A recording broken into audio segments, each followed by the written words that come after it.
Hello दोस्तों, स्वागत है आपका हमारे इस यूट्यूब चैनल कॉमर्स का टीचर। आज हम करेंगे क्लास 11th अकाउंट का चैप्टर 10 केसबुक का पार्ट 9th पार्ट 1 to 8 हमने कर लिए हैं। लिंक इन डिस्क्रिप्शन जाकर देख लेना। पार्ट 9th में हम करेंगे प्रैक्टिकल प्रॉब्लम का क्वेश्चन नंबर 8, वो विथ जीएसटी का क्वेश्चन है और डबल कॉलम केसबुक है। ठीक है, तो आइए करते हैं। और हाँ, इस क्वेश्चन करने से पहले आपको मैं बता दूं, इस क्वेश्चन का आंसर जो बुक में वो मैच नहीं होगा। क्यों नहीं होगा? क्योंकि 2019 का ही मेरा क्वेश्चन है और 2018 का क्वेश्चन है ना, तो उसमें क्या था, ये एंट्री अलग थी, यानी कि वो कैश की एंट्री थी, ये बैंक वाली मतलब एंट्री हो गई। ठीक है, तो वो उस हिसाब से उनका आंसर वही लिखा हुआ है। ठीक है, इसलिए वो आंसर मैच नहीं होगा 2000 जो इस क्वेश्चन का। ठीक है, वो आंसर अलग आएगा, यानी कि वो जो कैश बैलेंस और बैंक बैलेंस अलग आएगा लास्ट में, कैरी डाउन और ब्रो कैरी डाउन वाला आंसर। तो स्टार्ट करते हैं क्वेश्चन नंबर 8। क्वेश्चन नंबर 8 है 1 जून वाली एंट्री। इसमें सिर्फ हमको बैलेंस दे रखा है, direct cash balance bank balance. तो इसका क्या करना है हमको, इसका सिर्फ direct to balance note down करके हमको जो बैंक का बैंक बैलेंस पुट करना है और बैंक और कैश का कैश में पुट करना है, बस और कुछ नहीं करना है। जैसे जैसे बैलेंस दे रखा है डायरेक्ट, तो उसमें ऐसा करना है। तो करते हैं, तारीख डेट डाल देते हैं 1 June. To balance brought down. ठीक है, to balance brought down. Amount कितना, कैश का 5000 और इसका 17500 बैंक का, ये लिख दिया। ठीक है, ये हो गई फर्स्ट एंट्री, मैंने फर्स्ट ही कैश बैलेंस और बैंक बैलेंस से हो गया ख़त्म। इसके बाद 5 जून की entry, cash received from sale of personal assets deposited in the firm's account. इसमें क्या बोल रहा है कि हमने कैश रिसीव हुआ है, हमको हमने सेल किया है हमारा पर्सनल असेट्स, यानी हमारा खुद का घर का फर्नीचर, अलमारी, ऐसे कुछ हमारे पर्सनल असेट्स हमने सेल किए और वो जो भी पैसा मिला हमने वो डिपॉजिट कर दिया फिम्स के अकाउंट यानी बैंक अकाउंट में डिपॉजिट कर दिया। तो क्या एंट्री बनेगी, एंट्री बनेगी हमारी इसकी bank account debit to capital 5000, क्योंकि बैंक में डिपॉजिट कर दिया और ये क्या हो गई, हमारी एडिशनल कैपिटल हो गई। हमने हमारा घर का सामान बेच के दुकान पे लगा दिया, तो वो एडिशनल कैपिटल हो गई ना, इसलिए। ठीक है, तो एडिशनल कैपिटल होगी, तो क्या होगा, एंट्री कहाँ पे पुट होगी है केस बुक में। बैंक का अपोजिट में क्या है, कैपिटल है, कहाँ पे है वो, क्रेडिट में। वहाँ पे कहाँ पे आएगा, केस बुक में डेबिट में। तारीख कौन सी, 5 जून टू कैपिटल। अमाउंट निकालेगा बैंक में, कितना, 5000। ठीक है, इसके बाद वाली एंट्री है 6 जून की, cheque received as advance against sale paid into bank 50,000। हमको चेक रिसीव हुआ है एडवांस में अगेंस्ट सेल करने का, एडवांस सेल का चेक हमको रिसीव हुआ है एडवांस। ठीक है, अभी सेल किया नहीं, मतलब एडवांस में मिला है और वो पे हमने कर दिया बैंक में, यानी चेक पेमेंट कर दिया बैंक में। तो एंट्री क्या बनेगी, एंट्री बनेगी bank account debit to advance, क्योंकि हमको एडवांस चेक मिल एडवांस मतलब बैंक एडवांस पैसे मिले ना हमको, तो टू एडवांस ये एंट्री बनती है इसकी। तो क्या होगा, क्या लिखा जाएगा, हमारा बैंक के अपोजिट में क्या है, टू एडवांस, कहाँ पे, क्रेडिट में। तो कहाँ लिखा जाएगी, केस बुक में डेबिट में। ठीक है, 6 जून की एंट्री, यानी कि आप ऐसा भी समझ सकते हो, नहीं तो जैसे बैंक के अपोजिट में टू में कुछ है अपोजिट है ना, तो वो टू में ही आएगा इधर केस बुक में, और ऊपर कुछ हो अपोजिट वो बाय में आ जाएगा ऐसा। ठीक है, टू एडवांस, अमाउंट लिखा है बैंक में 50,000। ठीक है, इसके बाद वाली एंट्री 7 जून की, paid as Bose by cheque 12,500, ये 12,500 है। ठीक है, डिस्काउंट रिसीव 200, एज बोस को हमने चेक पे किया और 200 रुपये डिस्काउंट रिसीव हुआ। ठीक है, तो अलग अलग दोनों की एंट्री दे रखी, मतलब डिस्काउंट का अलग पेमेंट मतलब शो कर रखा है और चेक का अलग। तो एंट्री क्या बनेगी, एस बोस को हमने दिया as Bose account debit to bank, cheque दिया हमने to bank account, to discount receive हुआ हमको। ठीक है, कितने का, 200 का डिस्काउंट रिसीव हुआ, बैंक 12,500 दिए, टोटल अमाउंट हो गया जाएगा 12,800। ठीक है, ये डिस्काउंट रिसीव की जो एंट्री बनेगी, बस S Bose account debit to discount receive, ये ऐसी एंट्री बनेगी जनरल अलग से। ठीक है, ये मैंने इसे साथ में बना रखी है, आपको अलग से बना के रखना है। बैंक वाली एंट्री तो हो जाएगी। तो बैंक कहाँ पे, क्रेडिट में, अपोजिट में क्या है, एस बॉस, कहाँ पे, डेबिट में। तो केस बुक में कहाँ आ जाएगा, क्रेडिट में। 7 जून बाय एस बॉस, अमाउंट कहाँ पे लिखाएगा, बैंक में, कितना, बैंक के सामने वाला 12,500 रुपये। ठीक है, इसके बाद वाली एंट्री है paid wages in cash 3,000 wages पे करे हम 3,000 रुपये कैश में, ठीक है। तो एंट्री क्या बनेगी, wages account debit to cash 3,000, ठीक है। तो कैश कहाँ पे, इसमें क्रेडिट में अपोजिट में क्या है, वेजेस है, कहाँ पे, डेबिट में। तो कहाँ पे आ जाएगा, कैश बुक में इधर क्रेडिट में आ जाएगा, बाय वेजेस। अमाउंट कहाँ पे लिखाएगा, कैश वाली एंट्री तो कैश में लिखाएगा, बैंक वाली तो बैंक में लिखाएगा, ऐसा है, ठीक है। 9 जून अमाउंट लिखा जाएगा 3,000 रुपये, ये हो गई। इसके बाद वाली एंट्री अब 20 जून की, received a cheque from A Mukherjee and sent into bank 6,000। हमको चेक मिला ए मुखर्जी से और हमने बैंक में सेंड कर दिया उसी दिन, ठीक है। तो यानी इसकी एंट्री क्या बनेगी, इसकी एंट्री वो नहीं बनेगी चेक इन हैंड मिला फिर उसके बाद में, ऐसा कुछ नहीं होगा, इसमें डायरेक्ट सेंड कर दिया उसी दिन। तो क्या एंट्री बनेगी, बैंक अकाउंट डेबिट टू ए मुखर्जी 6,000, ठीक है। तो बैंक के अपोजिट में क्या है, ए मुखर्जी, कहाँ पे, क्रेडिट में। तो कहाँ पे आएगा, कैश बुक में डेबिट में, टू ए मुखर्जी, ठीक है। तारीख कौन सी, 20 जून। अमाउंट कितना लिखा जाएगा, बैंक में लिखा जाएगा 6,000 रुपये, ठीक है। इसके बाद वाली एंट्री 21 जून की, ड्रॉन फ्रॉम बैंक 5,000 रुपये, मतलब ड्रॉइंग मतलब बैंक से निकाले हमने। तो एंट्री क्या बनेगी, cash account debit to bank account 5,000, contra entry है ये, ठीक है। तो कैश के अपोजिट में क्या है, टू बैंक, ठीक है। तो कहाँ पे आ जाएगा, क्रेडिट में ही है, तो कहाँ पे आएगा, डेबिट में, टू बैंक, तारीख 21 जून। अमाउंट कहाँ पे लिखाएगा, बैंक में नहीं लिखाएगा, कैश में लिखाएगा, अमाउंट कितना, 5,000।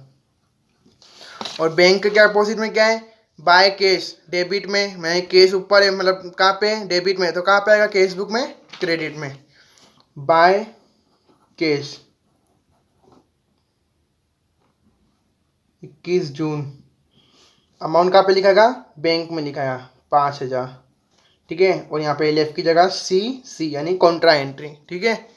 ये हो गई। इसके बाद वाली एंट्री 29 जून की, paid office salary in cash 4,000, office salary pay करिए ना 4,000 रुपये। एंट्री क्या बनेगी, office salary account debit to cash 4,000। Cash कहाँ पे है, इसके में क्रेडिट में, अपोजिट में ऑफिस सैलरी है, डेबिट में, तो कहाँ पे आ जाएगी, कैश बुक में क्रेडिट में, बाय ऑफिस सैलरी, ठीक है। तारीख कौन सी है, 29 जून। 29 जे भी लिख सकता है वैसा, ठीक है, जगह कम रहती है ना। तो कैश में करीब 4,000 कैश में लिखा जाएगा। इसके बाद वाली एंट्री 30 जून की, sold goods in cash for ₹8,000 plus CGST and SGST @ 6% each and bank the same.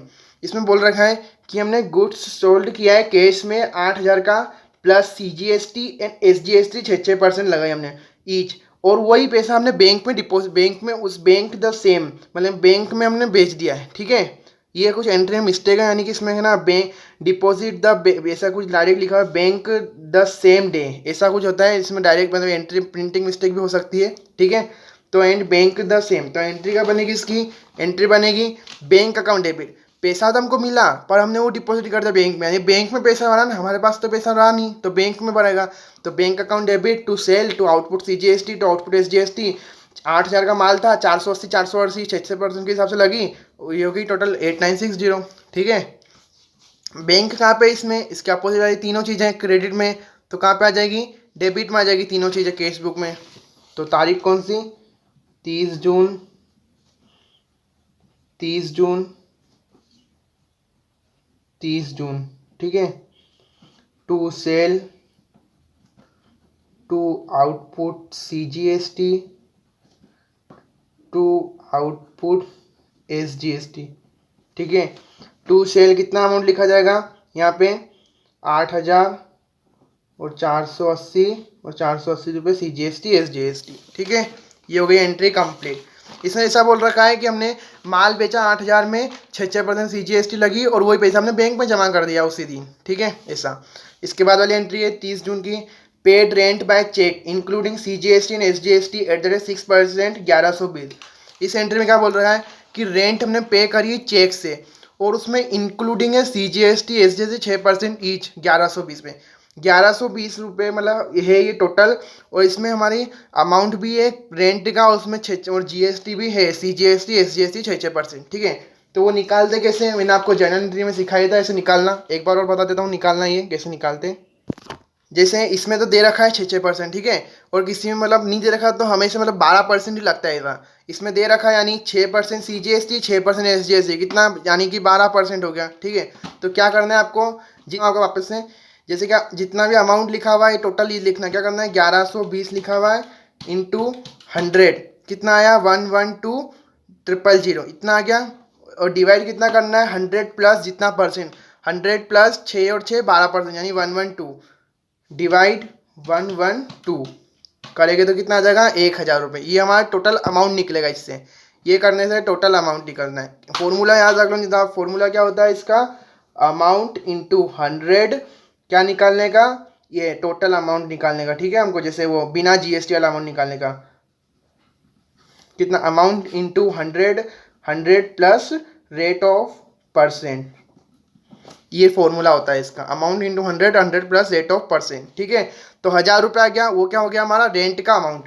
ठीक है, और 1000 रुपये में रेंट का अमाउंट हो गया तो कितने 1120 में से 1000 माइनस करेंगे तो कितना बच गया 1120, यानी कि मतलब 120 रुपये बचा। अब 120 के आधे आधे कर लो, 2 हिस्से कर लो तो कितना हो जाएगा 60 और 60 यानी 6% जीएसटी लगेगी। 1000 में देखो आपको लगा के भी दिखा रहा हूँ 6% जीएसटी, तो भी 60 रुपये लगेगी। 60 लगी, 10 6 जा 60, और ऐसे भी निकालोगे 60 ऐसा है। ठीक है, डायरेक्ट इंक्लूडिंग कर रखा है इसमें। और जीएसटी दोनों के लगाने, CGST और SGST दोनों 6% इसलिए 112 तो एंट्री क्या बनेगी इसकी, एंट्री बनेगी rent account debit 1000, input CGST account debit 60 और input SGST account debit 60, total amount हो जाएगा 1120। बैंक में दिया है हमने। ठीक है, तो बैंक कहाँ पे इसमें क्रेडिट में, अपोजिट में तीनों चीज़ डेबिट में, तो कैश बुक में कहाँ आ जाएगी क्रेडिट में, तीनों चीज़ आ जाएगी क्रेडिट में। ठीक है, तारीख कौन सी 30 जून 30 जून। ठीक है, bye rent by input CGST by input SGST। ठीक है, अमाउंट लिख देंगे बैंक वाले कॉलम में क्योंकि बैंक से दिया है। रेंट का कितना रेंट था 1000 रुपये रेंट था, 60 रुपये CGST SGST। ठीक है, ये हो गया। अब इसके लास्ट के बाद लास्ट एंट्री है 30 जून को, पेड इंटू बैंक 7500, 7500 रुपये बैंक में पे करे हमने। एंट्री क्या बनेगी, bank account debit to cash, contra entry ये भी। तो बैंक के अपोजिट में क्या है टू कैश है, क्रेडिट में कहाँ पे आ जाएगा बैंक कैश बुक में डेबिट में। तारीख कौन सी 30 जून टू कैश, अमाउंट कहाँ पे लिखाएगा बैंक वाले में। ठीक है, उल्टा होता है ना। और कैश के अपोजिट में क्या है, बाय, कैश के अपोजिट में बैंक कहाँ पे डेबिट में, कैश बुक में कहाँ आ जाएगा क्रेडिट में, बाय बैंक 30 जून, अमाउंट कहाँ पे लिखेगा कैश में 7500 रुपये। ठीक है, ये हो गया कंप्लीट हमारा क्वेश्चन। अब बस हमको बैलेंस निकालना है, वो निकालते हैं बैलेंस। तो बैलेंस निकालते सबसे पहले इधर से केस का बैलेंस करते हैं, फिर इधर साइड के केस का करेंगे। ठीक है, करते 5000 प्लस 5000, इधर का 10,000 हो रहा है। ठीक है, अब इधर का करते हैं केस का, इधर साइड का 3000 प्लस 4000 और 7500। ठीक है, कितना आ रहा है, मिस्टेक हो गई, एक बार वापस से करते हैं 3000 प्लस 4000 प्लस 7500, 14,500 आ रहा है इधर का। इधर का कितना आ रहा है 10,000, यानी कितना कम आ रहा है 4,500 किधर साइड का डेबिट साइड का। तो क्या करेंगे हम, टू बैलेंस कैरीड डाउन इधर साइड। ठीक है, केस का इधर का हमारा है कितना 4,500, तारीख कौन सी 30 जून ही होती लास्ट तारीख। ठीक है, ठीक है, ये 4,500 हमारा बैलेंस क्रेडिट डाउन हो गया इधर साइड पे केस का। ठीक है, अब बैंक का करते हैं, बैंक का इधर ही जाता है, इधर ही अमाउंट ज़्यादा लग रहा है, तो इधर का करते हैं पहले 717500 प्लस 5000 प्लस 50,000 प्लस 6,000, फिर 8,000, फिर 480, फिर 480, फिर 7500, तो कितना है 94960। का आया ये बैंक का डेबिट साइड की टोटल, ठीक है 94960। क्रेडिट साइड की करते हैं अब 12500, 5000, 1120 टोटल लिख देगा, ठीक है कितना आ रहा है 18620। किधर का आ रहा है ये क्रेडिट का और ये डेबिट का, तो यानी इधर का में, तो इधर क्या हो जाएगा 30 जून तारीख लिखा जाएगी बाय लास्ट तारीख महीने की by balance credit down. Bank का इधर काम आ रहा है तो 94960 माइनस 18620, तो कितना कमा रहा है 76340। का ये इधर का 76340 किधर साइड का काम आ रहा है बैंक का साइड का काम आ रहा है। बस हो गया कंप्लीट। अब टोटल लगा देते हैं। इधर की कितनी हो रही है टोटल 14500 हो रही है इधर की टोटल, इधर की हो रही है 94960, इधर की कितनी हो रही है 14500, इधर की हो रही है 94960। ये हो गया।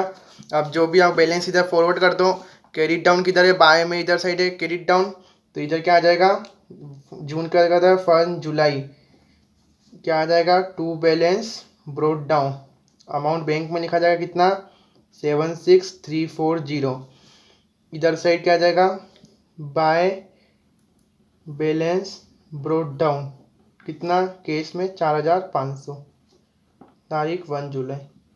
ये हो गया कंप्लीट हमारा क्वेश्चन, ठीक है ठीक है। बुक का अमाउंट आएगा ही नहीं सेम, क्योंकि बुक में क्या हुआ था कि जो 2018 की बुक था ना उसका ही आंसर उसमें लिख दिया ऐसा है। 2018 में सेकंड एंट्री थी कि हमने शेयर हमारे सेल किए, ठीक है, तो वो एक इन्वेस्टमेंट हो जाता है, तो इन्वेस्टमेंट वो कैश में किए थे हमने, तो वो कैश में 5000 इधर आते हैं, तो इसलिए वो कुछ मतलब 5000 का डिफरेंस आ रहा था मतलब, तो उन्होंने क्या आंसर है ना वही लिख दिया था 2018 का, इसलिए ठीक है। ये आंसर है कंप्लीट, ये आंसर आएगा बैलेंस 76340 और कैश का आएगा 4500, ठीक है। ये होगा क्वेश्चन कंप्लीट। और आप इस क्वेश्चन का स्क्रीनशॉट लेना चाहो तो ले सकते हो, स्क्रीनशॉट क्वेश्चन का और सॉल्यूशन का और जनरल एंट्री का, ठीक है।